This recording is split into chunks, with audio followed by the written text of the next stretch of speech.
Ladies and gentlemen, welcome back to another edition of the Dead End Sports Podcast. This is a weekly sports podcast. We call it the best couple of hours of your sports week. Thank you for tuning in. I am your host, 12 Kyle. We want to thank you for tuning in and subscribing. If you haven't done so already, make sure that you subscribe to this podcast. You can find the podcast just about anywhere where podcasts are given for free. We have a lot of stuff to talk about this week. Of course, I will not be doing this podcast alone. Joining me are the homies. First up, my man Beezy, 430. Beezy, what up, though? What up? What's going on? What up, though? Chilling. What's cracking? Nah, man, getting over this sickness, man. I had the bugs. Actually, I had it was coming down a little bit when we got done with last week's show, but then like by Wednesday, Thursday, and Friday, by Friday it hit me hard, and then Friday and Saturday and Sunday, man, I felt like crap. So I'm kind of just starting to feel better, man. I feeling better yesterday, and feeling even more, more feeling better again today. So I'm just trying to get back to 100%. True indeed. Hang in there, bro. Hang in there. Also joining us is the homie Ken. Ken, what up, man? What up? What's good? Chilling. Celebrating today was a good day. Advanced to the semifinals in fantasy football by 0.72 points. Wow. I won less than 1 point. It was crazy. Guess who I play? Who you play? The 430. Oh, wow. Go to the finals. Yep. Little head-to-head competition here. Yeah, so we'll talk about that, on this week's fantasy football show, which will drop Thursday. So make sure you guys tune in for that. True indeed. And the homie FIFO will be joining us momentarily. As I mentioned at the top, man, we got a lot of stuff to talk about. It's been a crazy week this past week in the world of sports. So let's start right there. B, man, what stood out to you this past week, whether it be college basketball, college football, Major League Baseball, the NBA, and the NFL? Actually, boxing stood out for me this weekend. Okay. And we had I messed their names up. I blew their names up. Rigodo and Lomachenko, Russian guy, for the light heavyweight bout. Both guys undefeated. Well, actually, one guy had one loss, and the other guy's undefeated. Rigodo, who's older, and Rigodo, man, he got toyed around, man. It was one of those fights where if you love technical style boxing, chess match boxing, this was the fight for you. But Rigodo didn't. He ended up quitting by the second round, man. Lomachenko was just doing whatever he wanted to with him, man. It was crazy. Like, I did not expect this fight to go the way it went. It was amazing. But that and the fact that Yankees getting Stanton from the Marlins, like that, those are two big standouts for me, man. With the boxing match and Yankees getting Stanton, I think it's not official yet, but I think it's about to be official. And man, like your Yankees about to load up now, Kyle. Well, that was the two things that stood out for me this weekend while I was sick watching sports and stuff. True indeed. Ken, what about you, man? What stood out for you this past week in the world of sports? Tom Brady in late season form, with two back-to-back bad games. Some people are going to say it's old age, but I would like to point out that Dart Adams on Twitter pointed out to a lot of people that Brady tends to struggle against the Dolphins late in the year, and that he has a history of losing these type of games, the games where you go into it, you like, oh man, he's gonna beat them down, and then the opposite happens. So everybody is questioning him now because, of course, obviously he's 40, he only eats grass, and people are wondering if he's gonna be able to keep this up. But I think he'll be fine. Everybody know Gronk was missing, but shout out to the Dolphins. They completed a good weekend for me. Let's see what else. I love how Willie Taggart, is that his name? Mm-hmm. Yeah, I love how he's already see this is what happened when you get a black coach because he talking mess already. He talking mess already. I love it. Yeah, man. Like it's good, man. Like this is a sport, and it's a competitive sport.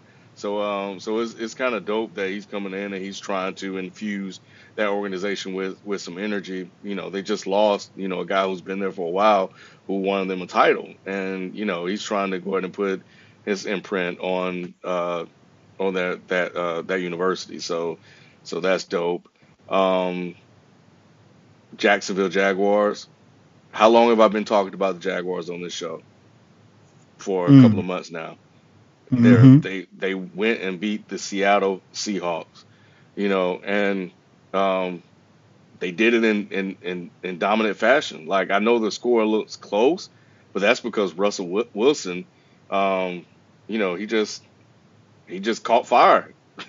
And because when I was looking at it, because I needed Russell Wilson to have a bad game, so when I was looking at it, it was at halftime. It was 10-0. I was like, yeah, go ahead, Jacksonville. So anyway, and then all of a sudden I look up and I'm like, oh man, are you guys serious?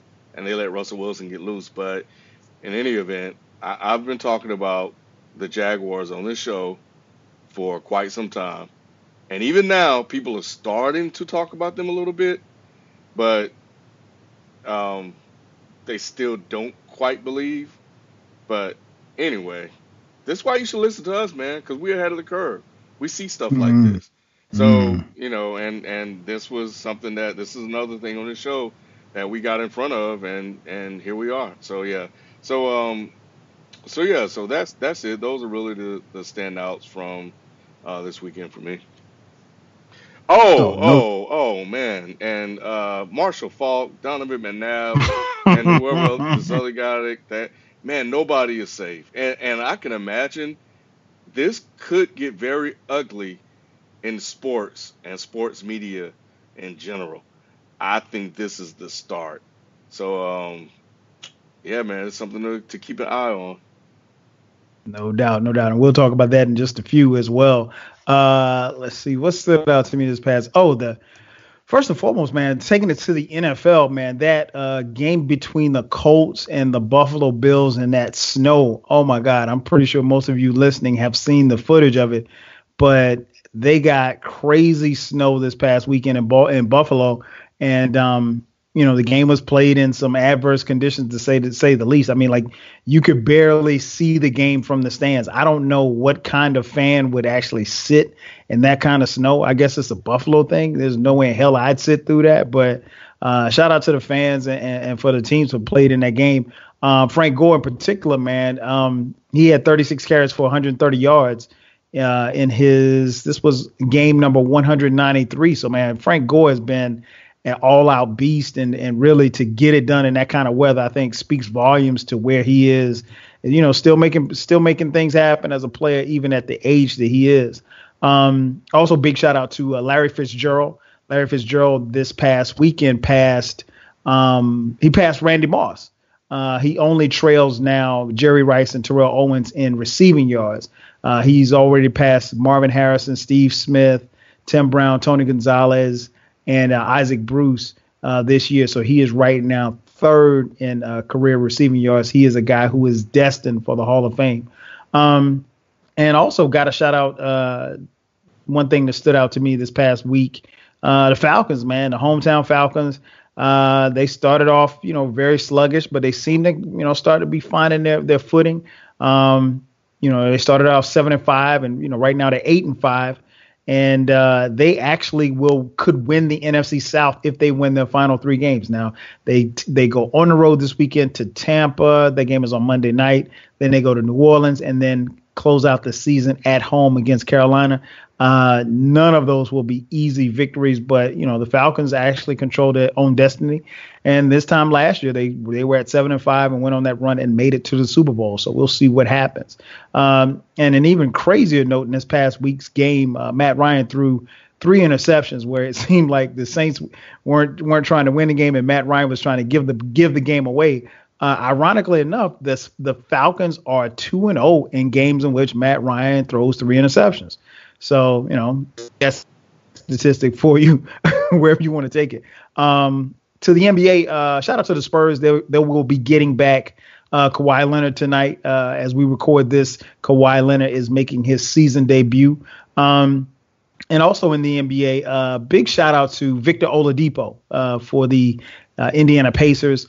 He dropped a career high 47 points this past Sunday night.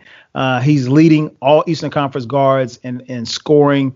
I think he's averaging like 24.5 points a game. And the Pacers have won 4 in a row. So and they beat Cleveland to snap their 13-game winning streak. And tomorrow they will host OKC, who we'll talk about a little bit later. But they will host Paul George coming back for his first game, since being traded to the Oklahoma City Thunder. And last but not least, man, B mentioned it, man. Saturday, I'm chilling, kicking it on my birthday, and I get a text, and the text just reads, Giancarlo Stanton is coming to the Yankees. And all I could do was laugh. Oh, man, you poor souls. It's over, man. It's over. It's over. And Ken, you just talked about this last week, and it's funny, Ken, because when you were talking about it last week, I know you didn't mention the Yankees as far as a potential landing spot for Stanton, but the thought kind of ran across my mind. I was like, nah, we don't need Stanton. We're good. We had a nice run this past season. When I say we, I mean, for those of you listening, I am a diehard Yankees fan. So yeah, man, all I could do is laugh. All I could do is laugh at you poor souls, because it is a wrap. It is a wrap. If we get halfway decent pitching, I will see you in the World Series. I'm already making plans right now. There will be a week where I'm going to have to go to New York, and I'm going to have to take in a series in the Bronx at the stadium to see Mr. Stanton, Mr. Judge, Mr. Sanchez, the whole Yankee squad. I'm looking forward to this season. I'm looking forward to spring training. I wish it could start right now. I am so pumped up about this season. And, we're going to pay Stanton, a lot of money, but, we got money like that. We're the Yankees, and you're not. All right, man, let's move on. As I mentioned at the top, man, a lot of stuff happened this past week. So one of the biggest games that happened this past weekend was the showdown in Los Angeles. Still feels kind of strange to call the Rams the Los Angeles Rams, but it was a matchup of arguably the two best teams in the NFC, with the LA Rams hosting the Philadelphia Eagles. The Philadelphia Eagles and MVP candidate Carson Wentz went down. The Eagles won the game, but they lost Wentz to a torn ACL. He is out for the season. Again, Wentz was playing at an MVP level. This game featured two of the best young quarterbacks in the game, and both second-year pros, Carson Wentz and Jared Goff for the Los Angeles Rams. So with, Wentz being out for the season, and B, I'll start first with you. Can the Eagles make it to the Super Bowl without him? It's gonna be tough, man. This is amazing though, because remember, excuse me, remember when Foles had like a good season? What was that? 2013, 2014? People was all on this jockstrap, and it's amazing now. People kind of questioning, will he be able to lead the team? Where if this was like 3 or 4 years ago, it would have been no question, because he was like a bona fide, so-called bona fide starter. But I don't know, man. Usually when I think this is gonna be the same situation with the Raiders last year. Remember how they was rolling with Carr, and Carr was balling, and Raiders looking like a team that can kind of compete with the AFC with the Patriots last year until Carr went down, and it just seemed like the morale of the team went down. So granted, it's two different teams, but these guys seem like they're a little bit more of a family and more happy and friendly, and they have fun. So let's see if that fun will still hold up, even with their main guy. Wentz is going to be out for the remainder of the year. So, Super Bowl, NFC is so tight. You know what I'm saying? NFC is very tight.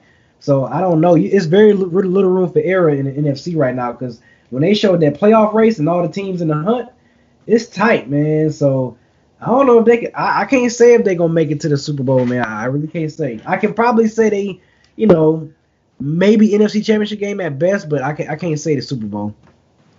Okay. Ken, what about you, man? The Wentz wagon has been derailed. Can the Eagles make it to the Super Bowl? No, they can't. Um, I understand. I mean, first of all, Foles is your backup. Um, so that's the first problem. And I didn't get a chance to see much football, if any, this year. So I didn't get a chance to see Wentz play at all. And all I kept hearing was just how great he is and the impact that he's had on that team. Mm-hmm.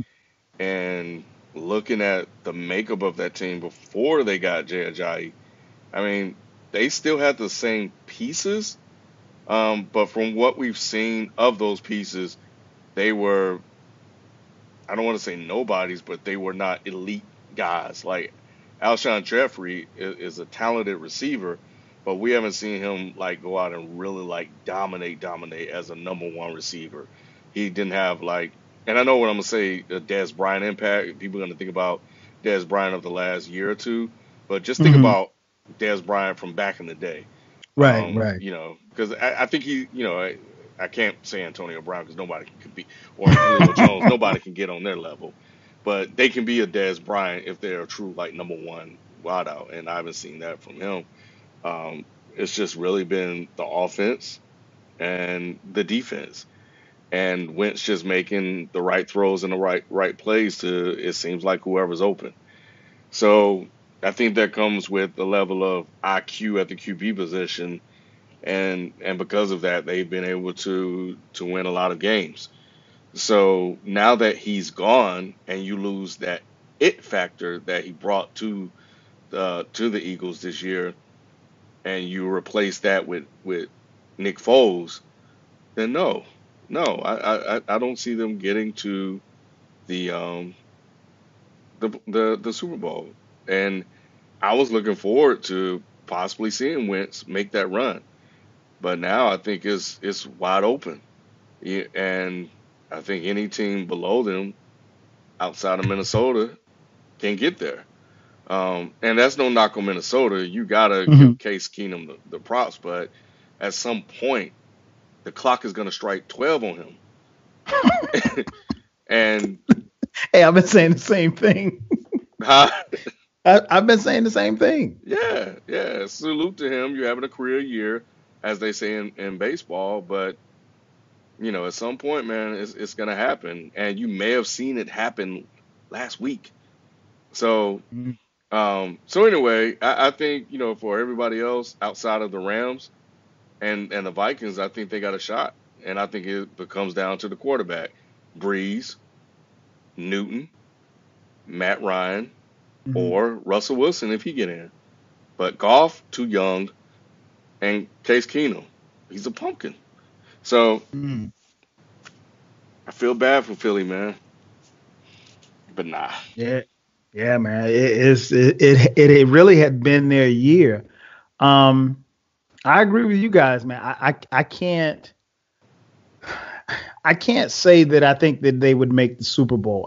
It's just we know come playoff time, you're not playing against lesser caliber defenses. Everybody in the playoffs are good, so you may play, I don't know, like let's take Philadelphia for instance. They may play the Rams one week and then come back the next week and play the Giants. Well, I mean, that's night and day as far as the level of competition that you're playing against. Yeah, they put their pads on and they get paid to play, but I mean, come on, we know that the Eagles won't be challenged defensively by the Giants the same way that they will by the Rams.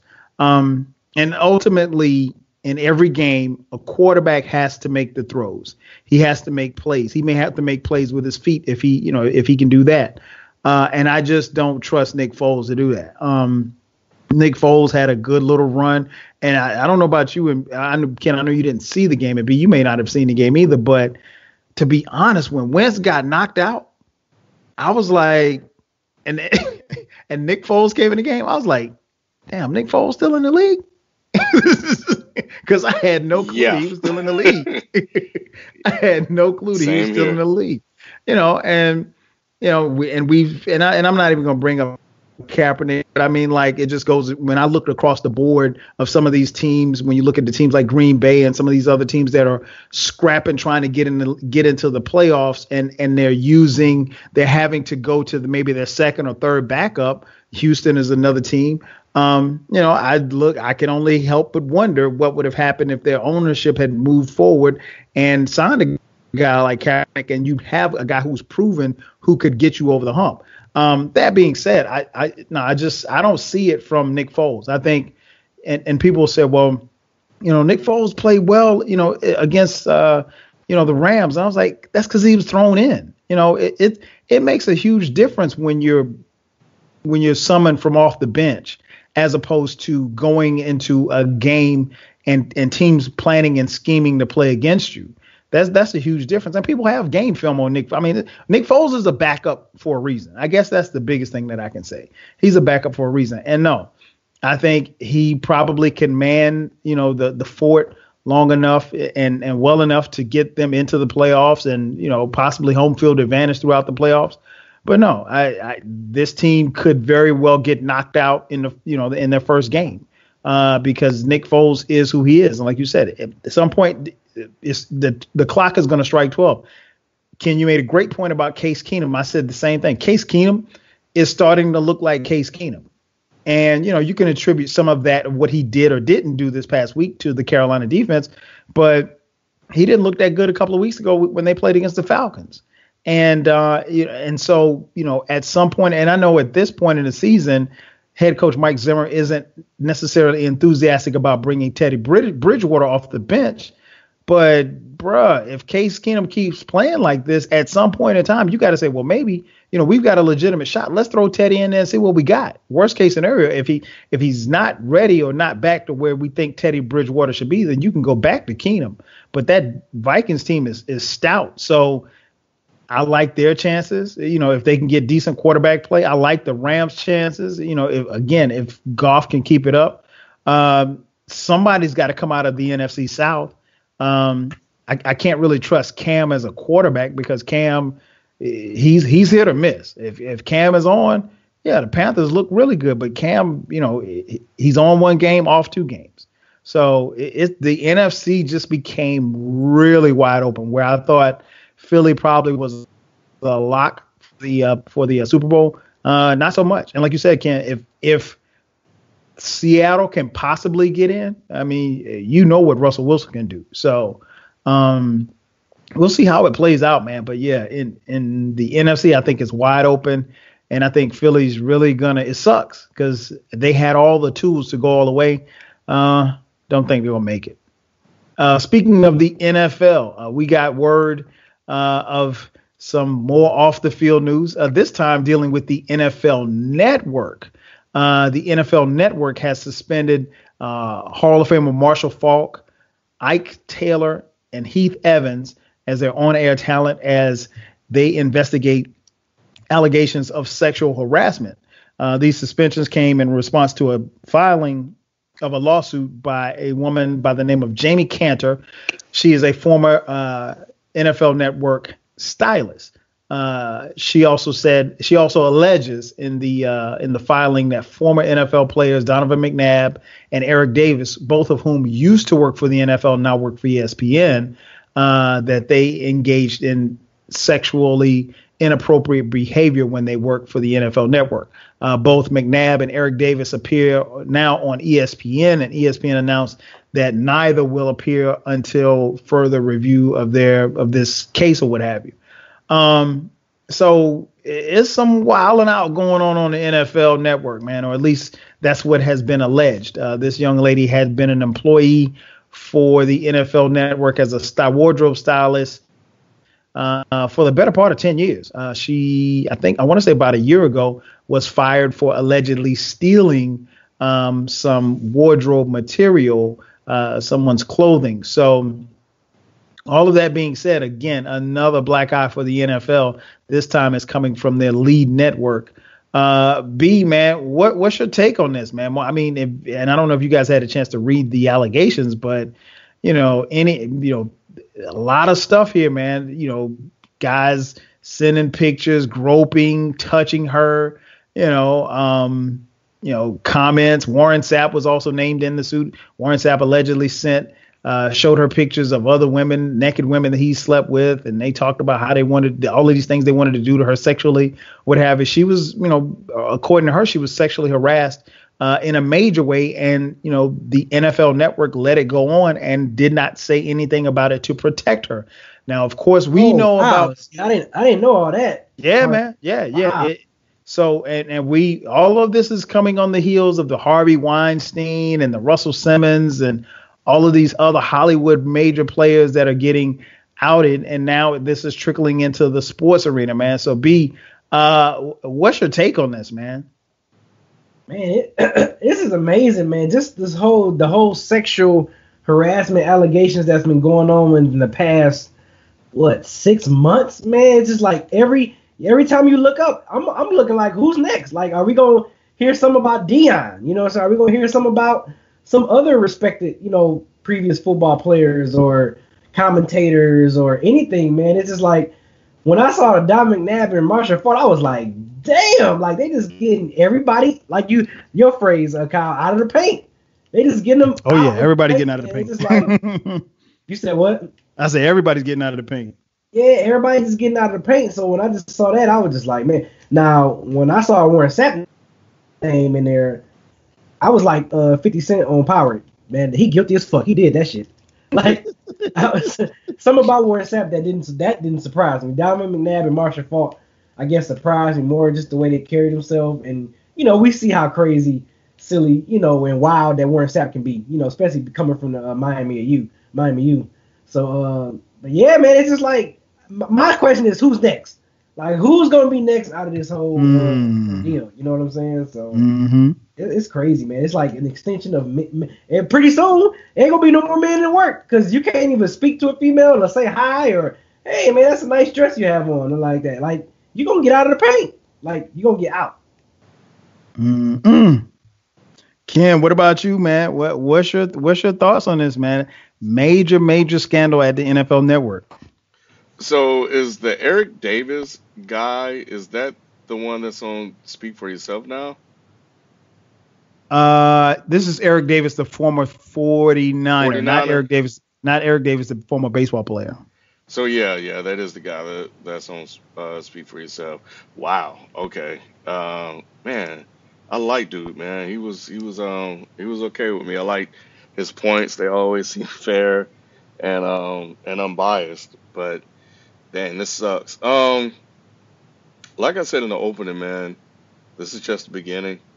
We're talking about football players that have probably have had things their way when it comes to women for quite some time now. From high school to college to the pros. They're professional athletes. They're stars / superstars. And they tend to have women throwing themselves at them. And because of that, they may think that they are allowed certain privileges or that their superstar status may override whatever that woman feels negatively about them. And because of that, I could see them, if this is true, being aggressive. And it's just one woman, right? Making this allegations just one woman, Jamie Cantor. Yeah. So we don't know her. I don't know her. But I wonder if word got out about whatever about her. It's just because we got multiple guys seeming to go after the same woman, and so I don't know if word got around or somebody was saying something that may not have been true, or maybe she had a relationship with one and he thought he could pass her around, so to speak, and then everybody wanted to try it. That stuff happens Stop it, Ken. Stop it. I'm just saying, man. Like, look, we gotta keep it real, man. And It's not I'm right. not laughing being insensitive. I'm just laughing at Ken. Yeah, yeah.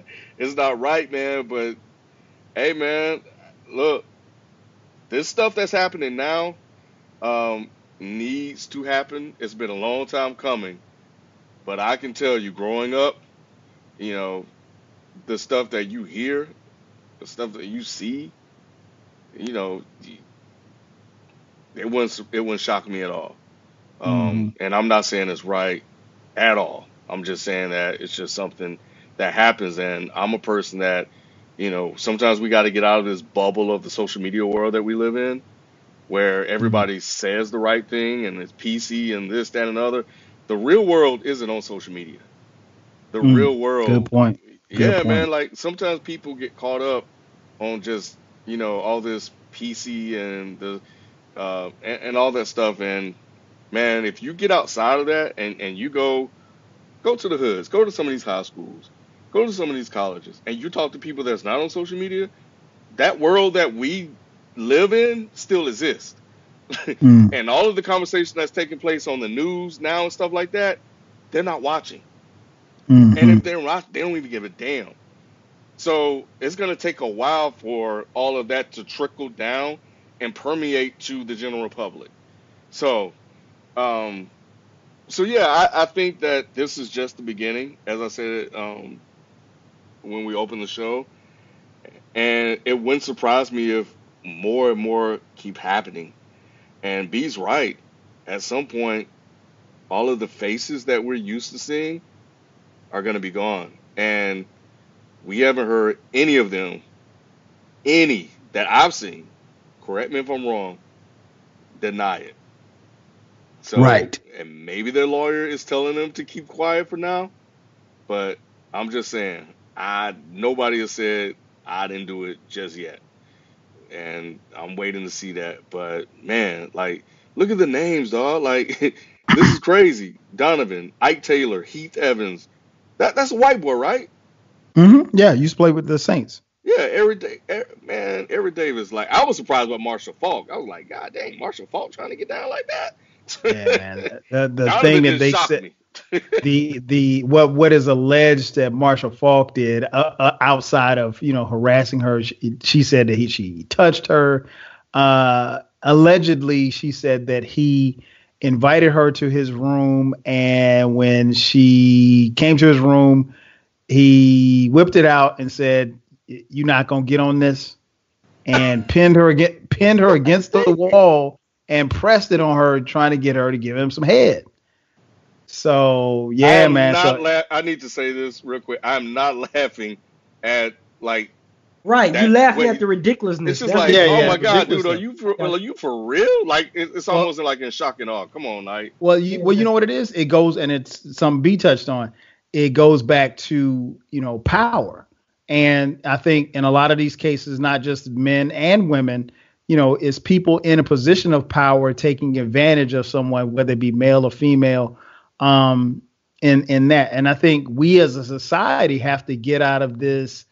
Because I see a lot of stuff on social media, and people are just really dismissing this, and I don't think this is something that needs to be dismissed, not just no, in this case but some of these other cases as well. Women get harassed on a constant basis, and I remember at one point on in site. time on site, yeah. And I remember at one point in time in the business world, and this was years and years and years ago, but like, if you were a woman in an office and you didn't get harassed or didn't get, the off color jokes, men would think something was wrong with you. Like, because it was so commonplace in the workplace in the 70s and the 80s.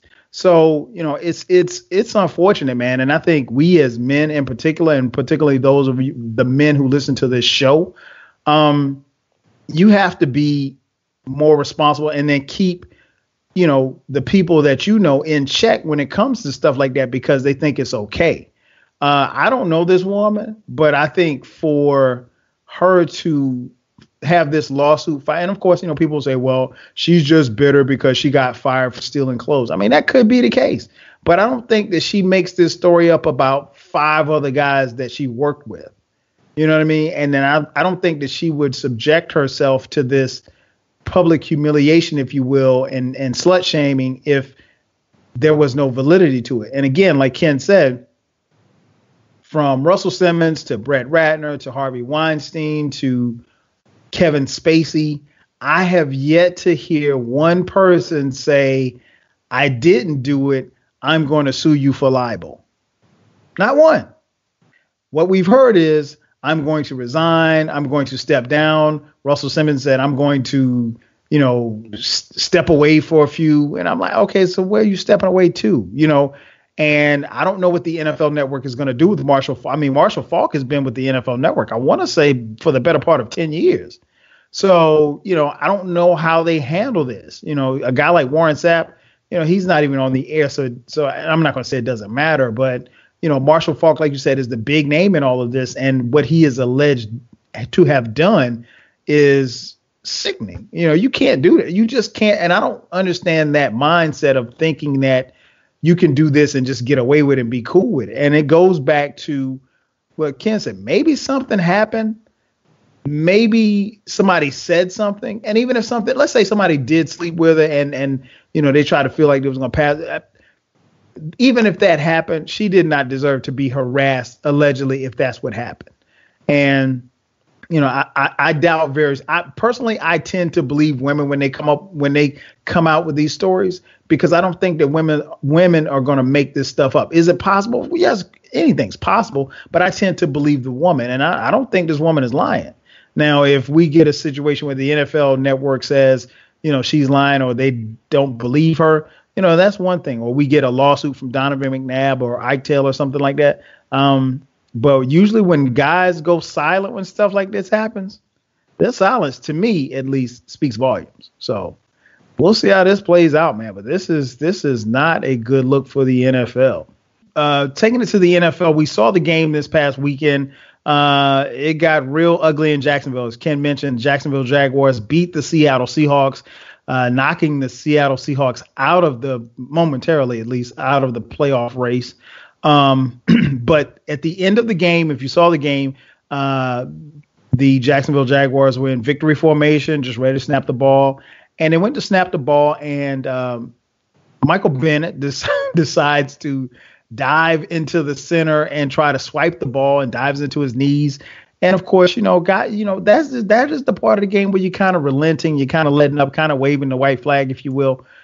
Pushing and shoving started happening, guys. A little fight broke out or what have you. And Sheldon Richardson, Michael Bennet, and Quentin Jefferson were all flagged for personal fouls. Now, Richardson and Jefferson were both thrown out of the game. Richardson on his attempt to leave Jefferson on his attempt to leave the field, was leaving the field, and fans in Jacksonville started throwing objects and items and cups of water as well as beer. Some beer hit him and he lost it. He made an attempt to go into the stands, and this was about to look eerily familiar with the Malice in the Palace. Subsequently, security kept him from going into the stands. But the NFL said, hey, they apologize, and, no, they will be fined, but none of these players will be suspended. So FIFA, I'll start right there with you, man. Did the NFL handle this right? As long as they didn't go into the stands and a fight didn't happen and we didn't have Malice in the Palace Part 2, then a fine, I think, is perfectly fine. Like what else are we supposed to do? Suspend somebody for trying to do something that didn't happen? I don't know how much you fine them. They don't pay me $22.5 million or $30 million to make that decision, so I ain't gonna make that decision for free. But yeah, man, I think a fine is fine. What more could we want? Do you disagree, Kyle? No, I think I'm a little surprised. Well, first of all, I was surprised that it got to that, because we've all seen players be ejected from games, and usually security ushers them on their way out. But it looked like the security was kind of laxed. And fortunately for me, I've never had anything thrown at me. But I think when the first water bottle or what have you got thrown, dude got upset, and then more people started throwing things. So instead of at that time security saying, "Hey, let's get out of here, let's get you in the tunnel," he got more belligerent, and so he was literally about to go into the stands. And if we all know the fans don't want none with none of these NFL players. I mean, because this guy's got to be at least 6'5", 300 pounds. So I didn't. It's a bad look for the NFL. A lot of stuff was a bad considering. Especially when you consider the games that happened on Sunday, there was some very good games on Sunday, but that was a black eye for the NFL. I don't think that you could suspend it, but I know a lot of people were calling for these players for that player in particular to be suspended, but I don't think they should have been suspended though. B, what about you? What's your take on it? Did the NFL handle this correctly with just doling out fines and letters of reprimand? Yeah, I think that was good. I'm glad no one got suspended, from this. But I think if guys wasn't there to hold him back, dude was definitely gonna go into them stands. We would have had Malice in the Palace in NFL style because he was literally getting ready to climb over into the stands. So that was about to go down.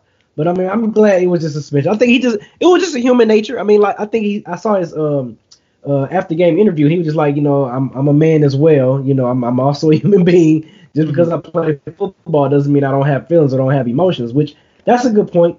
But also on the flip side, you have to understand people want you to react. People do stuff for you. They want you to react. They want you to act stupid so they can be like, oh, there we go. Another black guy acting crazy again on the football field, just like we expected him. So, it makes sense. I get it. But, I think it just shows that at the end of the day, look, especially if you're from the urban inner city, that came out in him. It just came out. Dude wasn't having it, and he didn't like the way that he was being disrespected and stuff being thrown at him. So, yeah, man, I think and the refs probably could have did a better job of getting it. I'm pretty sure the officials gonna look back at the tape and find out that the fan that threw the stuff, and they're gonna handle that diligently, just like they did with the Malice in the Palace. So, it's just one of those situations where I kind of understood from both side of the fence, you know what I'm saying, from his side of the fence and from like people saying, well, you shouldn't act that way. But sometimes there's only so much you can take sometimes as a person, as a human being, and you're like, look,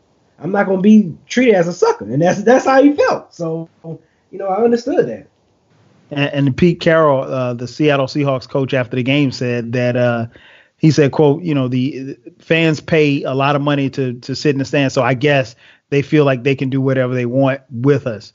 Close quote. So he was very pissed about it. He didn't like the fact that his player tried to go in his stands, but he was also upset that these fans were allowed to just throw stuff. Ken, what's your take on that, man? Did the NFL handle this correctly? Damn. I think so, man. I think so. I think they took the player side in this one. I think they saw that the player reacted. It was a human response that he had, and it was one that was natural. And I think it's hard to expect somebody to take the high road. You know what I'm saying? Like, if somebody threw something at me, like, depending on the person, what do you expect? And sometimes we demand so much out of athletes that we wouldn't necessarily demand of ourselves simply because they're athletes. And I don't think that's fair. And I think whoever held him back did a good job. And as long as the NFL handled their business and make sure that the person or persons that committed that offense is dealt with, then I think this could go quite some ways in repairing what is kind of a fractured relationship between the NFL and the players.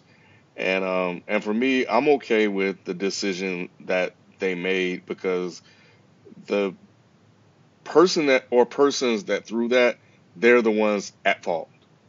And he just reacted in the way that he knew how, and it's over with.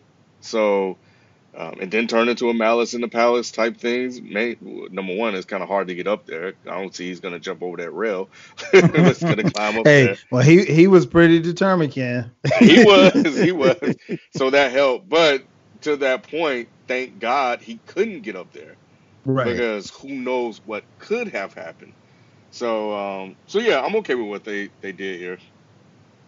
Yes, and just a closing note, especially for fans that are listening, you pay for a ticket. I'm not mad at anybody that goes to a basketball game, a football game, or a baseball game, or a hockey game, and you yell, that somebody sucks or whatever like that. That's okay. But to berate somebody and to throw stuff at them, nah, man, these aren't animals. And you got to also remember too that these are human beings, and they're men just like you are. So all of that stuff comes with a consequence. If you're not willing to throw something at somebody walking down the street, don't think because you're sitting in the stands that somebody won't come see you or send somebody to come see you. So like you said, that situation could have been a whole lot worse than what it was. Moving on to the NBA, Oklahoma City Thunder, man. I think we got a problem out here in OKC. We've talked about it briefly on other podcasts, but at the time of this recording, the Oklahoma City Thunder are 12-14. They are not winning games. They're getting beat by teams that definitely aren't on their same level. Not only that, they've gotten blown out a couple of times at home. And as I mentioned at the top, man, they are actually their next game this coming Wednesday, which will be tomorrow at the time of this recording. They will be heading to Indiana to face the Pacers in Paul George's return home to Indianapolis. So a team that most people thought should be right there in the mix to contend in the West with Houston and with Golden State and San Antonio, right now mired under 500 and just really aren't looking well at all. So let's start right there. B, what's wrong with the Oklahoma City Thunder?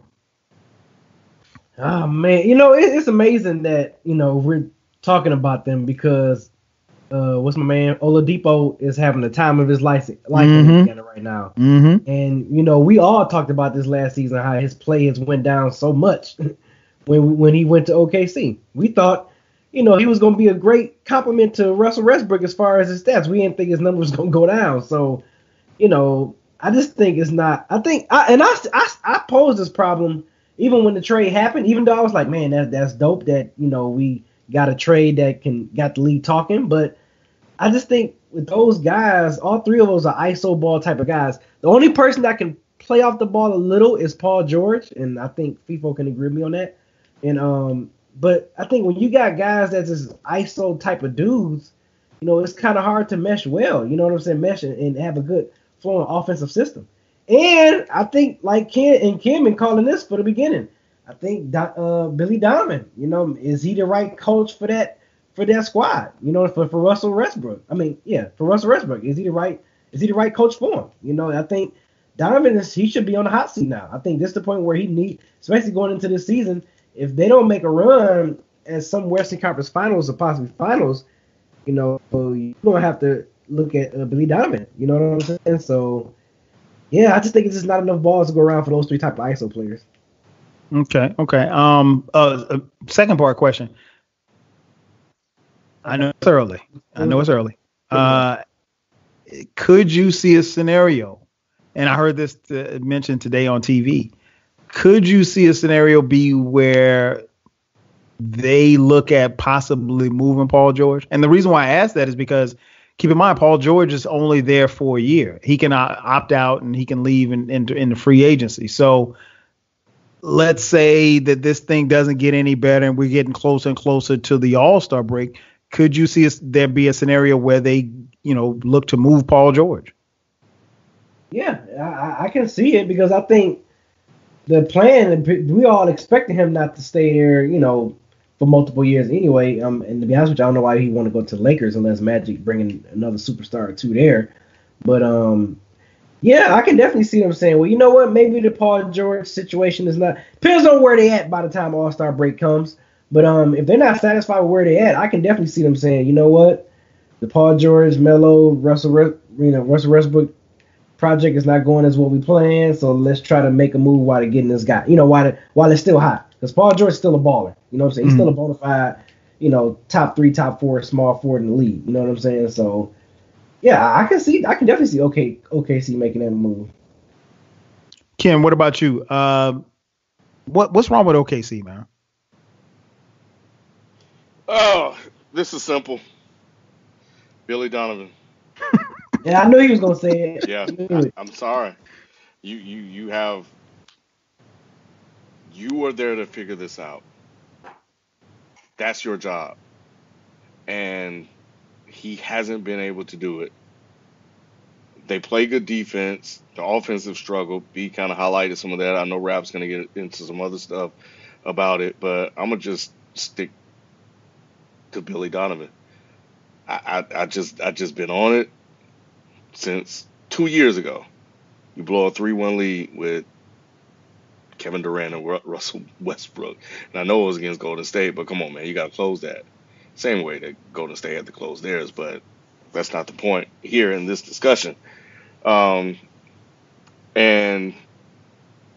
we can probably say that Russell Westbrook by himself dragged that team to the playoffs single-handedly. Because I didn't see Donovan do much there.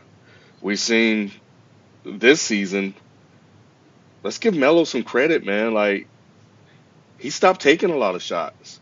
And they started to kind of win.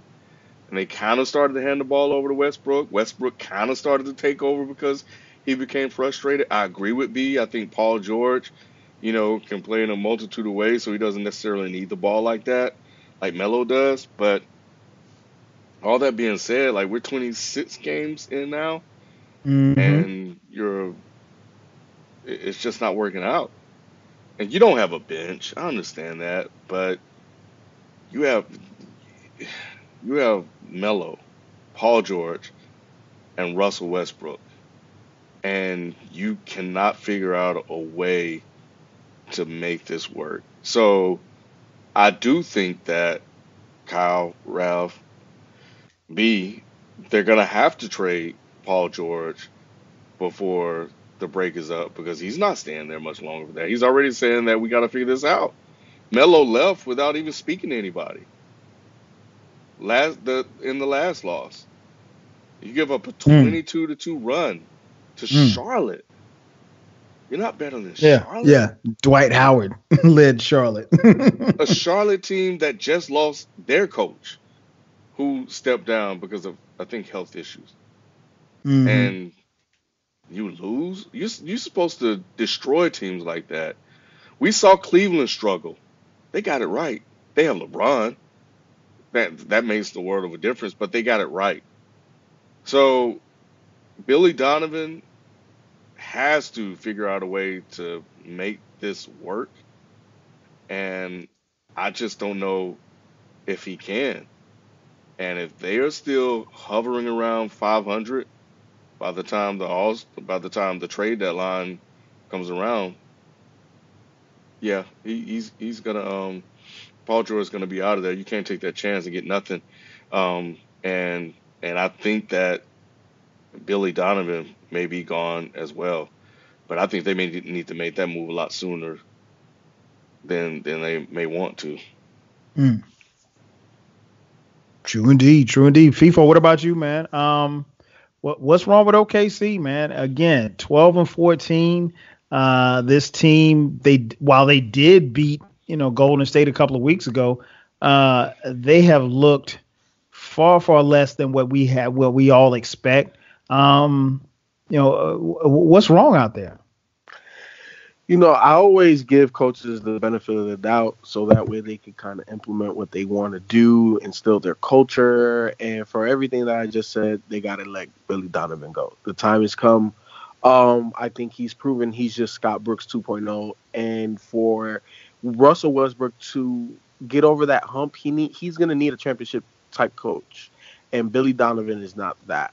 They're going to need an offensive system. They need to get, I thought it was interesting. Paul George a couple weeks ago said that he's doing a lot more catch and shooting, right? Where Paul George, obviously in Indiana with nobody else, he's going to get, the lion's share of the balls, right? Of the attempts and creating off the dribble and playmaking and doing all of that. When you play with two other guys, that's going to be at a reduced rate. But the coach needs to put him in positions where he can get it and go and attack.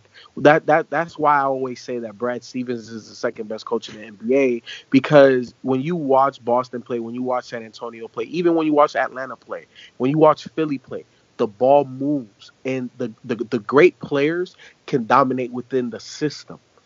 When you watch OKC, it's very stagnant. It's very one-on-one. They don't have Russ in the half court playing downhill. Melo gets it. Obviously, he's a ball stopper, but you're not getting Paul George on the move to the basket. He's getting things where he's just catching and shooting. It just does not look right. It doesn't feel right, and that starts with the head coach. I agree with Ken. If I was them, I'd get rid of him now, and I'd be on the quest for the next coach as of right now. I think Mark Jackson needs to be in consideration.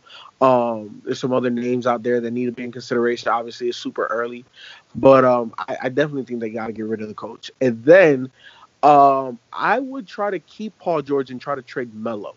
I think Melo is more of the issue than Paul George is, and I'm going to tell you why.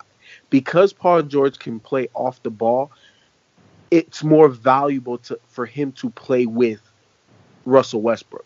Where Melo needs the ball more, that obstructs the symmetry that you need to create having Russell Westbrook as your main cog. Because he needs to play a full court game. He needs to play with other very skilled players, but not guys that think or want to shoot more than him. Let's say, and I know obviously this trade will never go down, but let's say if the Lakers pulled the trigger for Carmelo and they gave him Brandon Ingram, right? Like Brandon Ingram type guys. Yeah, they can score, but they don't really need the ball. They can switch on defense. Their energy. They do multiple things. They're multi-versatile. Russell Westbrook needs a team like that around him, so that way he could be successful. And then the right coach to implement the right things offensively and defensively, right? So that way they can maximize those talents that they have. Because everybody that has coached Russell Westbrook is trying to make him primarily a pick and roll point guard. And I think that you got to get him in motion. Because if you give Russell Westbrook a head of steam, who's going to stop him? But all his head of steam is generated by Russell Westbrook. And you got to make it easier for him as a coach. I can't always just rely on the greatness that is Russell Westbrook. I have to make it easy for him based off of what I can do for him, right? So, and I don't see that. I haven't seen that with Scott Brooks. I haven't seen that with Billy Donovan. And it's the same exact thing. It's Scott Brooks 2.0. You know how everybody should know how I felt about Scott Brooks. It's a wrap. You got to let it. You got to move on. It's that time. No doubt, no doubt. You made some great points, man. I think when I looked at it, and you guys have probably seen OKC more than I have. I can count on my hand. I think I've seen OKC 5 times. And the last time that I saw them was a couple of days ago, and I kept saying to myself, like, something's not right. Something's not right. And I couldn't fit. And even after the game was over, I still couldn't figure out what wasn't right. So knowing that we were going to talk about this, I started doing a little digging, and I just, something said, look at Russell, see what his numbers look like. Obviously, we know he averaged a triple double last year, and he's not doing that this year. Here's what I found. Last year, Russell Westbrook shot 42.5% from the field. This year, 39.3% from the field. Last year, he shot 34.3% from 3-point range. This year, 30.9%. And the biggest fall off that I can see, last year from the free throw line, Russell Westbrook shot 84.5% from the free throw. This year, he's down to 71.4% from free throw. And he's never shot anything less than 78%. So he's even above his career low. So his numbers are down across the board. And it makes me wonder if, I don't want to say that, he puts too much into last year, because last year was last year. He had to do what he had to do last year just to, like you said, to drag that team to the playoffs. But with his numbers being down, they're going to have to, like you said, FIFO, it goes back to coaching, looking at ways to make it easier for him so that he can get into the flow of the offense. And, I saw some people talk about possibly bringing Carmelo off the bench. Carmelo's not coming off the bench.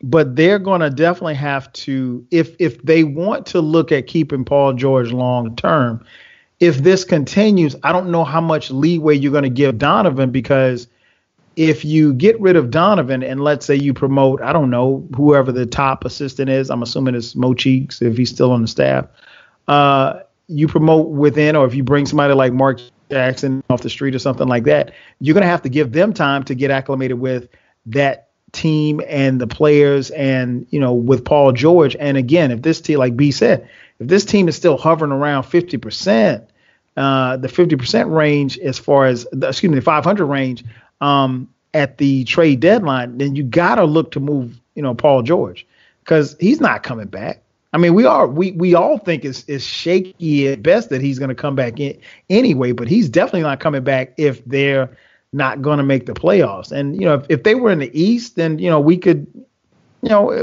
probably be okay with it. And they, this team is very much capable of running off 8, 9, 10 straight games. But in the West, you can run off 10 straight and just move up, 2 places in the division standing. So, it's going to be interesting to see what happens, man. I don't, again, even after watching them and looking at Russell's numbers being down, Carmelo shooting 40%, Paul George shooting 42% from the field. So none of the three are actually blazing it up. And I think that they're still trying to adjust to what it is that they're doing. But, my motto, man, they don't fire players, they fire coaches. So, if Donovan can't right the ship, and, I'm definitely going to be tuning in tomorrow night when they go to play against the Pacers. I'm interested to see how well, Paul George does or doesn't do. And I'm interested to see how Victor Oladipo does. And as I mentioned at the top, Oladipo's leading the all-star guards in shooting. In scoring at 24.5 points a game. So he's doing his thing. He's garnering a lot of all-star attention. And, this team is struggling. And you look at the Knicks. The Knicks have been better since Carmelo left. Indiana's been better since Paul George has left. And OKC, not so much. So this team is going to have to turn it around quickly, or it's not going to be a good look for Billy Donovan or anybody else in that squad. Keeping with the NBA, the Houston Rockets right now are the best team in the NBA. But to be honest, if you look at them record-wise, they have the best record, but not too many people are talking about the Rockets, at least like how you might think, because if it were Boston, if it were Cleveland, or maybe Golden State or San Antonio, they'd be the talk of the NBA. Ken, why aren't we discussing the Houston Rockets and what they're doing right now? I think part of the reason why is what I think what Raph said, and maybe I think I said it as well, or agree with him, is that we've seen how this story played out before. Even though we've said that, we also wanted to respect the record and acknowledge what they have been, they have done up to the point that we talked about them on the show in past episodes.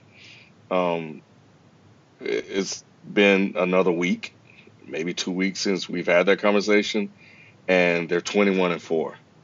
And to be honest, they're kind of making it look easy. And I haven't really. I think they were in one game where they had to come back and win.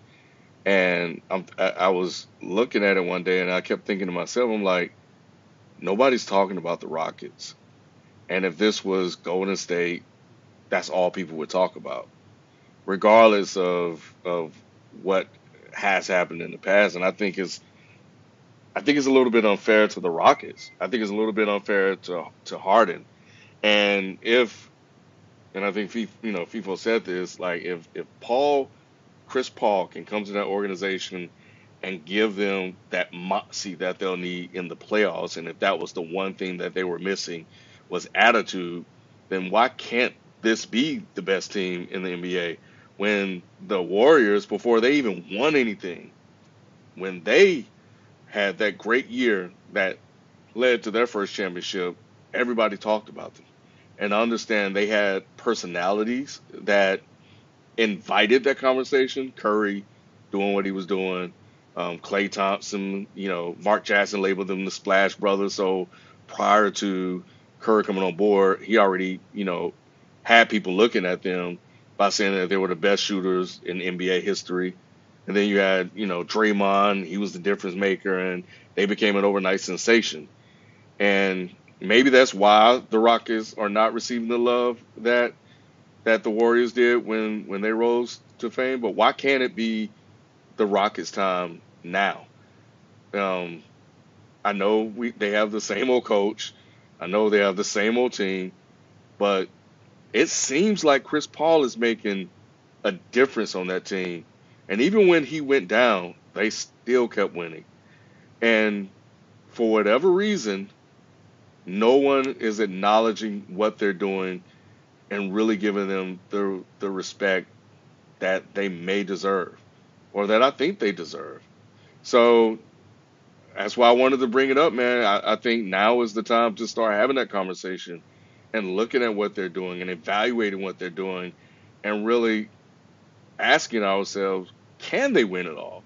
Kind of removing what we've had in the past and what we know. Like, history is a good indicator of what can happen in the future, but really saying, with the addition of Chris Paul and with the evidence that we have right now, 21-4, better than any other team in the NBA, could this be the year they get to the finals? And I think now is the time to really start evaluating them and having that conversation and looking at them as legit contenders. Good point. Good point. FIFA, what about you, man? Your thoughts on Houston? Why aren't they dominating the headlines and the lead on Sports Center and all of these things as far as how well they're playing? Again, they have the best at the time of this recording. They have the best record in the league. Because it's the same old song. It's the same old song. We've seen this with James Harden ever since he's gotten to Houston, right? I remember the first time when he was traded, the first game he dropped 40-something, and I was super surprised. So for him to get to where they are right now, the level of success that he's had over the years since he's been there is not surprising. They've been a top 5 Western Conference team since he's been there. He is a difference maker, and I think CP adds a little bit to that, but it's the same old song. And I don't know how much CP can carry in the playoffs if James Harden doesn't show up. I don't know what that looks like, because this Houston Rockets team is still James Harden's team. They're led by James Harden. I think if James Harden goes down, I don't think CP can do what James is doing right now. As great as CP is, he's not James Harden. And at this point in his career, James Harden is a better offensive player than CP is. And I don't see it, man. And I'm not calling them fraudulent. Mm-hmm. I'm just saying that they run away from the biggest moment, right? And CP has also had, as much moxie as he has had playoff meltdowns and debacles. So has James Harden, is well documented. So I don't know how, I'm just not a believer in the postseason for these guys. In the regular season, they're going to finish top 3. It is what it is. They've done that. They've proven that. But I think James Harden won't be an MVP until he proves he can do something in the playoffs. Because he's going to have the numbers. He's going to be up there. But I'm not buying Houston stock. I like it. Whatever stock I already had in them, I'm not buying anymore, and I ain't selling it either. But I'm not that impressed. It's kind of like they're supposed to be one of the better teams, are they not? Were they not? Maybe not this good. Yeah. Maybe not this good, but they were supposed to be one of the better teams. I understand holding James Harden's past against him. The coach, God, what's his name? D'Antoni, holding his past against him. But in the past, have they ever, and I'm asking, I'm not sure. I know this year they are a top 5 defensive team. But in the past, have they ever really been ranked that high defensively? Hell I would have no. to look it up to see. So that's making a little bit of a difference compared to this year. Like James Harden just seems way more comfortable than he has in the past to me playing this year, and it just seems like it's all finally kind of coming together. Like he has a sense of calm about him, and I don't know. We'll know the true story when the playoffs happen, but I'm just saying that I just think that they should at least be respected more than they are, and it's just not happening. It's crazy to me. I'd give you that. I'd give you that. And I'm telling you clearly why I don't respect them. It's just because of their past, and Hmm. not because of their skill. The system is tailor made for those guys. I give them props. The 21-4 is legit. But my thing is I don't want to be paper champions. Are you guys really going to make the Western Conference Final? And are you guys going to give whoever makes it there a run for their money? Or are you guys going to fold? You guys going to have injuries? It's just not going to happen. Like what's going to be the reason why it doesn't happen? That's what it's like. That's what I'm looking toward. And that's not what you should think of when you think of a championship contender.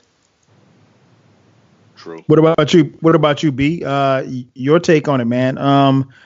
Again, man, the Rockets are number one. They are the best team in the league, but not being talked about as much, man. What's your take on that? Yeah, when me and FIFO be talking about it at our Dead and Hip Hop shoot, I mean, I agree. It's like with D'Antoni squads, we've seen this story. We've seen this same record skip over and over and over and over again. Excuse me. It is going to be interesting to see, with Chris Paul being there, will that kind of give them an extra little oomph to kind of, make a run in the Western Conference Finals, because we've seen plenty of times James Harden disappear in the playoffs when the lights got bright. Plenty of times. So, my judgment is based off that. Like, okay, James Harden is looking like top 3 player right now. Will he still look like that come playoffs when the lights is bright and when it matters the most? You know what I'm saying? Because I was very disappointed last year how he disappeared, and I'm pretty sure everyone in the show we was talking about it when the time happened on Dead in Sports on this show when he disappeared. So, and previous seasons where he disappeared again. It's just like, dude, play like you want it. So, I'm gonna hold judgment until the end. I do notice that, Houston do got some scrappers on their team now. They got some defensive guys that's just strictly defensive guys, rebounding guys, protecting the basket type of guys. So, hopefully they're going to take some steam off of Harden, on the defensive side. I don't know. But, I just got to hold judgment. I never trust D'Antoni teams because we said this. We were singing this in the early 2000s when he had Phoenix. Oh, this is Phoenix year. They finally going to get it. Murray, Sean Marion, and Steve Nash, they're going to get it. Raja Bell, they all going to be there. And then every time playoffs come, the D'Antoni team will disappoint you. So, I don't know. I mean, this is regular season. There's still a lot of basketball left. I want to see how these guys are going to maintain for the remainder of the season. Chris Paul came back. They're 10-0 right now. So that's why I say it's going to be interesting to see how much of a difference he's going to make when playoffs come. Having that attitude, that toughness that I don't give a – because we've seen Chris Paul play like this in the Clippers when we like, damn, where Blake Griffin at? Chris Paul is the only guy that's playing like he wanted. So, is this going to carry on into this season with this squad? So, it's going to be interesting, man. I can't wait till when we find out what Harden is really about come playoffs, because he's going to start getting labeled like, all right, Harden, like, you've been that dude for the last, since you've been to Houston, you've been top 5 damn near every season since you've been a Houston Rocket player. So, what's up with that? So, it's going to be interesting, man. I'm looking forward to it. Yeah, I know for a fact how and why I don't buy into Houston, and it's strictly because of Harden. It's strictly because of Chris Paul. Maybe it's been just bad luck, I guess, but these last couple of years, what happened to Chris Paul? He gets hurt, and I'm hoping that does not happen.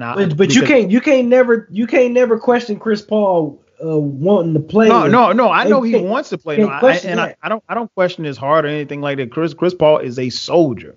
I'm not questioning his heart at all. It's just we question Harden's though, because Harden's It's just been on record. It's been on record. Because Harden, he's been lemon booty. Let's keep it a buck. He's been lemon booty for the last few years. Every time the big moments, happen in the playoffs, and for those who beat the drum for James Harden and say try to big him up and everything, and it's not for me to knock him down, but I always ask what was his big moment?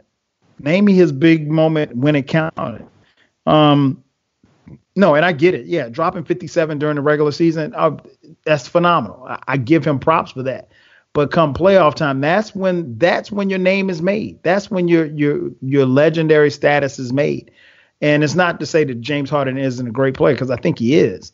But I have to see it when it counts. I can't see him coming up lemon booty. I can't see him being up 3-1 and blowing a lead or something like that, which we've seen him do. So that's why I'm not buying into Houston. And I really, to be honest, I don't buy into D'Antoni.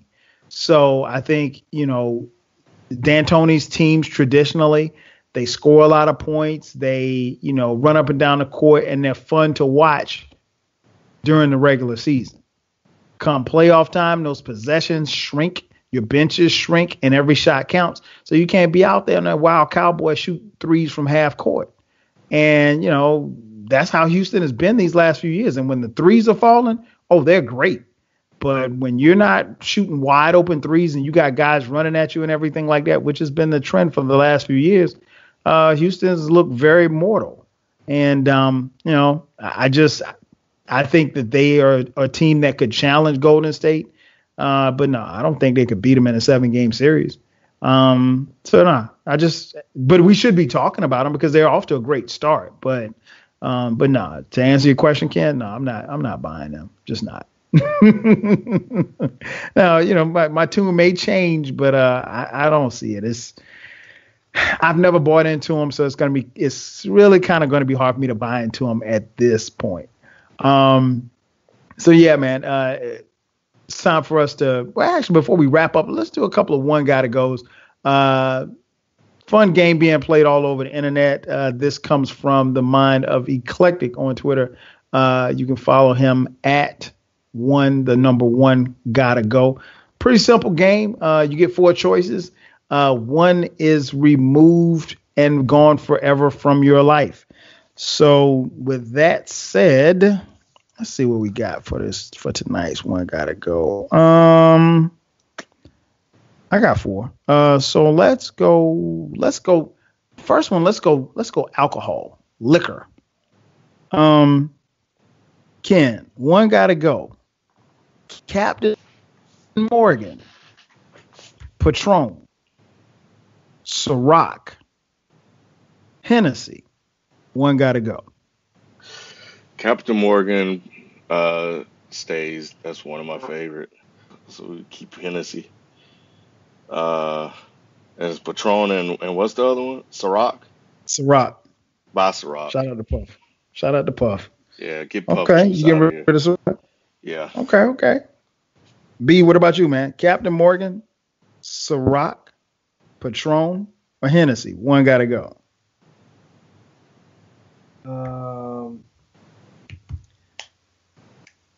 I'm just gonna say Captain Morgan because that's the only one I haven't tried before out of all those 4.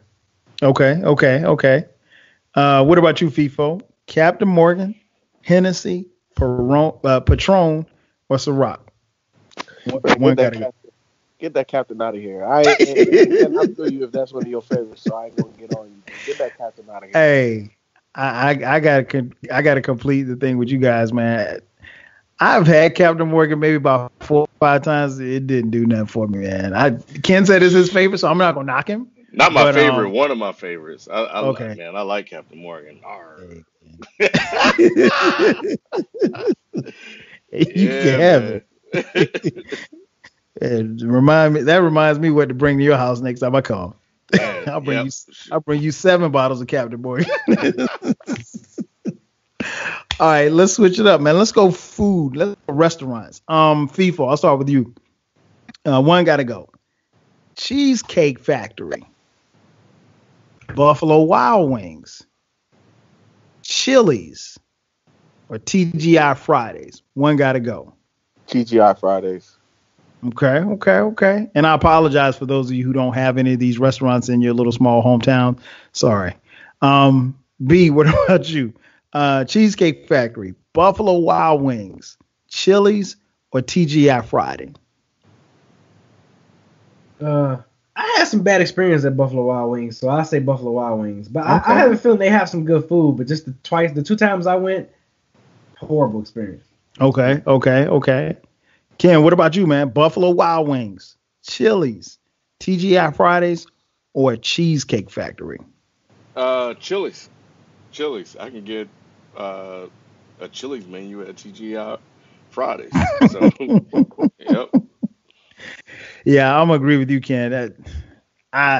Chili's is just not. Chili's don't do nothing for me, man. The last 3 or 4 times I've gone to Chili's, the food has been awful and the customer service this is bad. So yeah, I gotta get rid of Chili's. Let's go hip hop. Let's see. Should we go back or let's go? You know what? Let's do 2017 real quick. 2017 hip hop albums. B, I'll start with you first. Forever is a Mighty Long Time. Big Crit. 444, Jay-Z. Damn, Kendrick Lamar. Layla's Wisdom, Rhapsody. One gotta go. Even though I love this album, I have to go with Rhapsody's Layla's Wisdom. Hell no. FIFO, what about you, man? Big Crit, Forever is a Mighty Long Time. Ain't going nowhere. 444, Jay-Z. Ain't going nowhere. Damn, Kendrick Lamar. And Layla's Wisdom, Rhapsody. Bye-bye, Layla. Oh, my God. I should get y'all off this thing, man. Because you know what? You actually named my top 3. I didn't want, because I don't know when y'all do your top 10, so I didn't want to, I didn't want you to divulge what your top 10 are. I just picked 4 of my favorite albums for the year. Ken, what about you, man? Layla's Wisdom, Damn, 444, or Forever is a Mighty Long Time? Big Crit. This guy. You gotta be talking. You just gotta be talking smack. Yo, please get him off. Oh man, I'm not coming back next Tuesday. So okay, I'm calling. Okay, so since you said that, and don't tell me what your top 10 are. So have y'all shot that video yet for the top 10 for the year? Yeah, we just shot it. Okay. All right, I'll be looking out for that. I'm getting rid of 444, man. I'm getting rid of 444.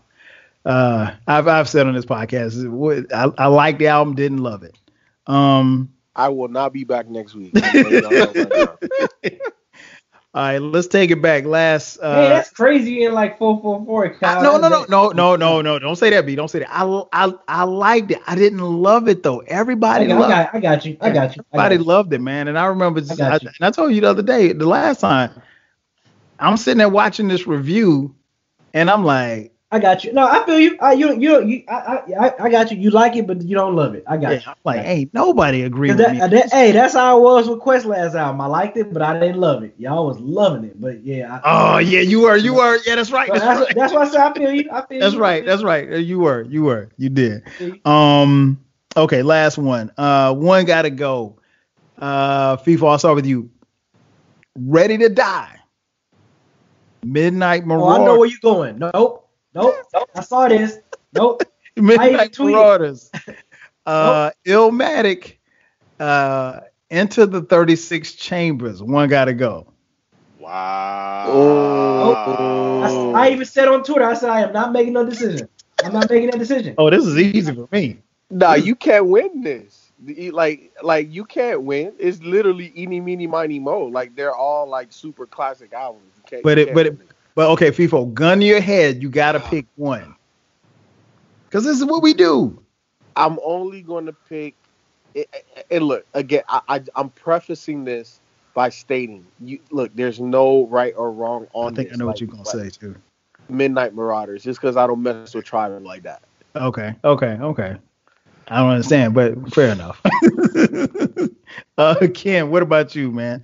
Midnight Marauders, Ready to Die, Illmatic, Enter the 36 Chambers. Oh my god. Oh my god.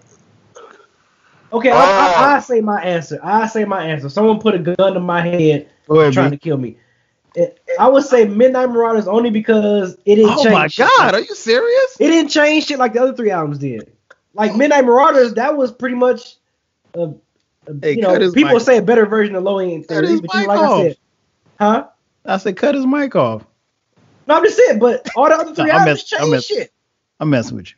Yeah, I mean that's the only. No, if someone had a gun in my head, the only reason. But technically, I'm still not picking. I'm gonna be honest. When I saw this on Twitter, I did tweet it out. And I'm gonna piss a lot of people off by saying this. Ready to Die gotta go only because of 2 songs. Friend of Mine and Respect. I cannot stand those songs. Wow. Yeah, I hate them. Those are 2 skippable tracks for me. I never listen to it. No matter how many times I listen to this album, I will never listen to those tracks again. I hate them.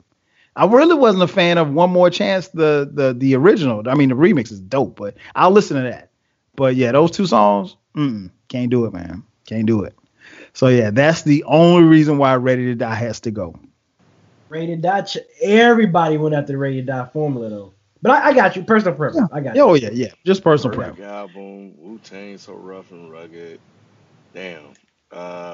Illmatic, just put you in New York. I guess Midnight Marauders. That's fair. That's fair. Nah, that's tough. This was a good one. This was a good one. Yeah, that's why I saved it for last. Yeah. That's why I saved it for last.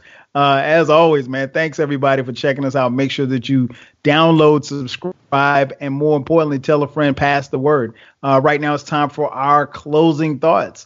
First up is my man FIFO. FIFO, what's your closing thought?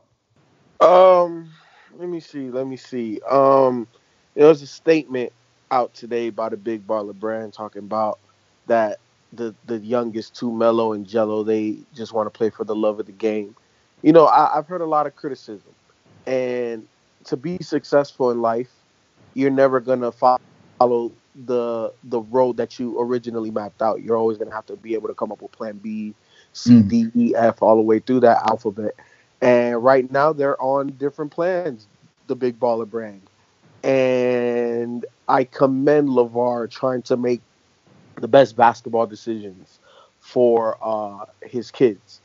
And this may not be the most glamorous sport or the most glamorous area in Lithuania to be playing professional basketball, but nonetheless, they'll be playing professional basketball, and their brand will live on. And I think it'll be interesting to see what happens, because when you try to be a pioneer with certain things aren't going to always go according to plan, and people are going to criticize you all along the way.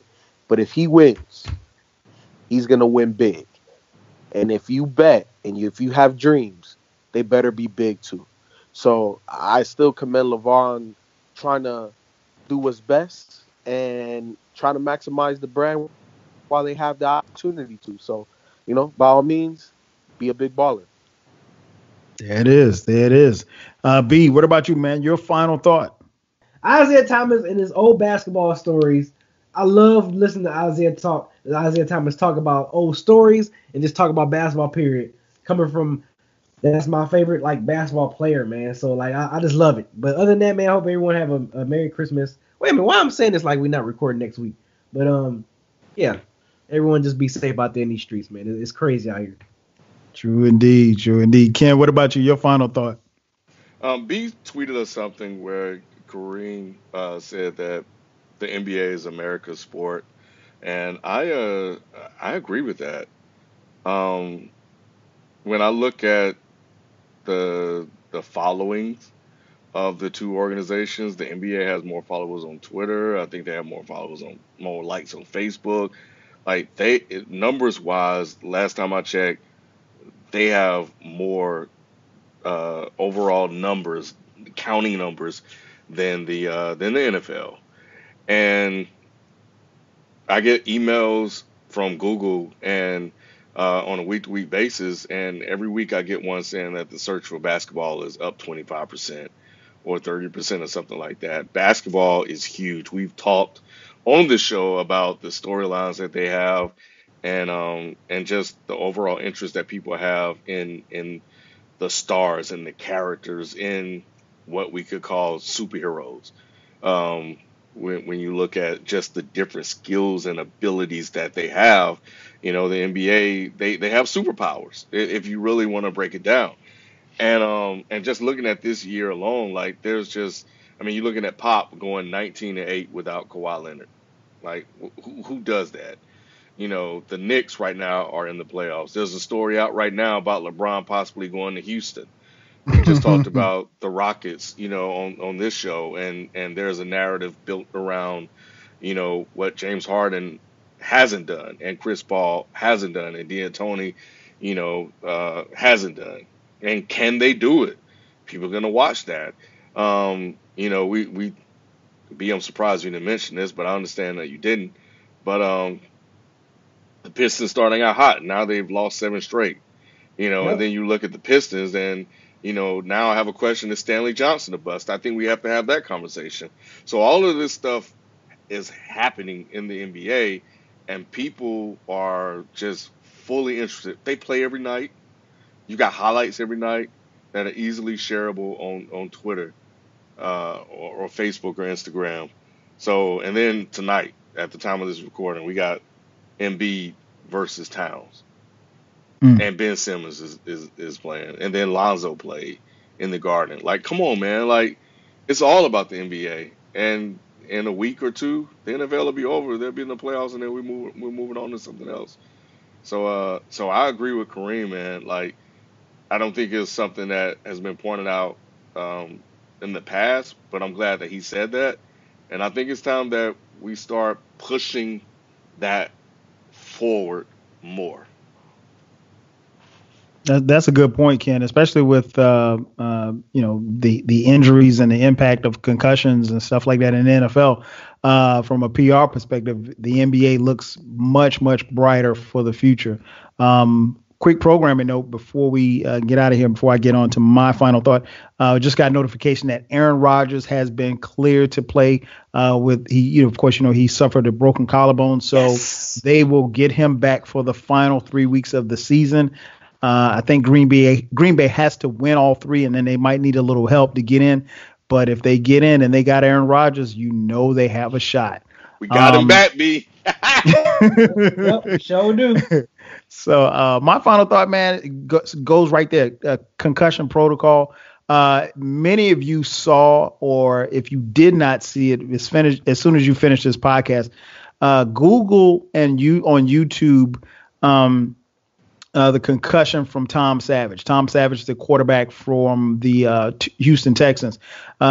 He was sacked on this past Sunday, and he was laying on his back, and you could tell that he was concussed. And as he tried to roll over on his side, his hands were shaking, and you could see his eyes kind of rolling in the back of his head. It looked and appeared to most of us that he was having some form of a seizure. Savage got on his feet, went to the sideline, went under the concussion protocol. A independent neurologist cleared him to come back into the game. And he comes back into the game. He runs 2 plays, and then they pull him back out the game, and he does not go back in the game anymore. That should never happen.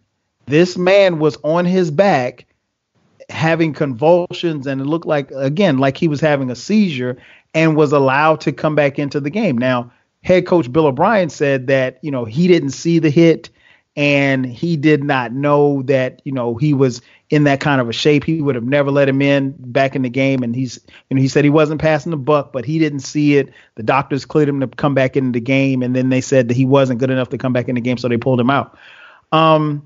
Again, concussions are a part of the game. It's a sad byproduct of this game where you have players that are bigger, faster, stronger than they've ever been before. And if you get them to run into each other, people's brains are going to get, scrambled. But the NFL fails to protect its own when you have a player like this on the ground and, in this kind of condition, and he's allowed to come back into the game. And while Bill O'Brien may not have seen the hit, in a stadium where there are coaches that can yell at him and tell him, hey, let's challenge this play, I find it very hard that there was not one coach on this coaching staff that says, hey, do not let Savage get back in the game. You can't pass the buck. These players are going to be in bad shape, particularly if you don't take care of them and help them take care of themselves. They're going to be in bad shape 5, 10, 15 years from now. And at this point, the concussion protocol is a joke. This should never happen. So I'm glad Tom Savage is okay. He's in concussion protocol. But the NFL, a league that prides itself on, protecting its players and seems to be more concerned about a player taking a knee than a player writhing on the ground, having a concussion and convulsions and a seizure. Once again, thanks again for checking out another edition of the Dead End Sports Podcast. For Beezy, for FIFO, for Ken, I'm your host, 12 Kyle. We'll catch you guys next week. Peace. Peace.